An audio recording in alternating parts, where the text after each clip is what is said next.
Salut la famille, salut, c'est l'artiste chanteur Gilles Las, le rossignol. Ça fait longtemps que bon mon a ça là-bas, vidéo, tout ça. Trop mon rara na musica. Déjà on signalé bino je suis en plein studio pour ma solo nanga. Il y a album Inch'Allah, donc vous va featuring Ebele. Babilo Ebele bozala dessus té. Ingénieur de son nanga, masse basse, la pêche mbote place oza.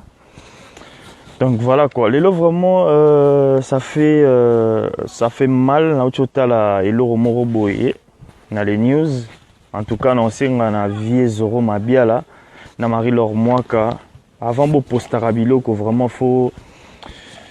il faut botter la rangona, hein, faut botter la rangona. Bateau bakufi na Turquie, basa bande kona biso.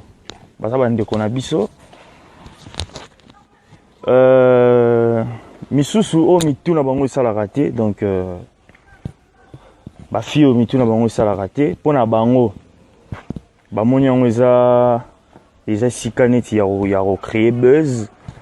Avani na ye kaka komo lo baonga machin rando bilomo abongo natanga na kombo na yo. En tout cas Gloria, je suis très déçu dans le comportement na yo, très déçu parce que matanga ezaka place oyo babengaka mutu te babengi yo pété baza pe na besoin na yo te oya te mutu olamuka te bato badindi na mai eza ebembe eza matanga ya mutu moko te ya famille moko te eza ya biso nyonso na Congo tozolela bato bakufi et yo vraiment oza ko se permettre ya kozwa téléphone na yo ok soki congé soki wapi yango wana na mwanda okende osala ba mamna à l'aise te lokola na ebite so bozana na kindoki internet so moni moi une semaine 2 semaines ozoyoka te olingi bato batya lisuka bato bayoka buzoba no bayoka baconnerie na yo honga machin na kena na rando tina suka on s'en fout so ke na rando no tina suka on s'en fout so ke na tina suka e Barcelone e longola biso nini bato baolela mukolo okufela mutu ya pembeni na yo oyoka pasi oyo koloba mamu na sentiment te bato bamona rake ozoloba tout ça bato bamona te kitwa maquillage non d'abord au check kitoko te alo vandio bandi ko loba boloba mamu na sentiment te.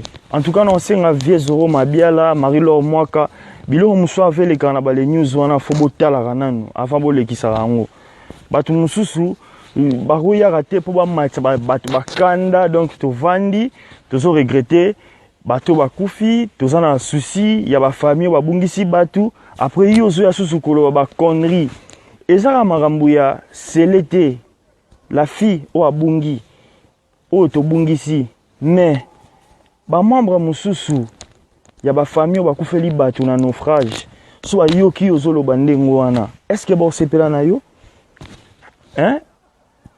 mutu le roi Karim Mokonzi bo traitera de tout donc mutali boma machin atangate mais makambo sali et la kisi ke azana bolingo et puis azama yele kebino soit disant autant na ifasik soit disant au kenda ba chic. En tout cas je suis désolé namoni nanga ki ifasik na yo te buzz na yo linga sala soki buzz esimbi nango te bandela lukama mususu tanga ba commentaire ya vidéo na yo o channel les news au mona ke mutu te asepeli na mambo lobby donc wa mayele te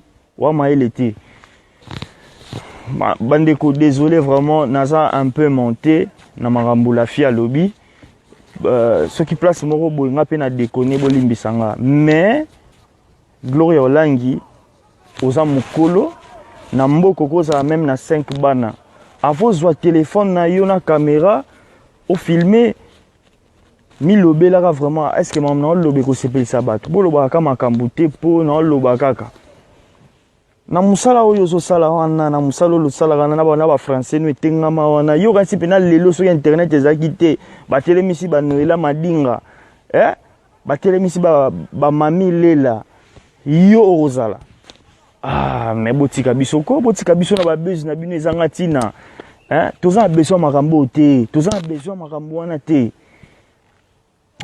Mes sincères condoléances na famille ya ndeko nanga Fifi Siwa. En tout cas toza na mawa ya bungisa ndeko na biso toza na yo ensemble yeba ke tozolela na ensemble. De gros bisous na batutu batalinga na senga na bino vraiment bo s'abonner na chaîne YouTube nanga Gilles Las Rossignol. Bo aimer page nanga Gilles Las Rossignol.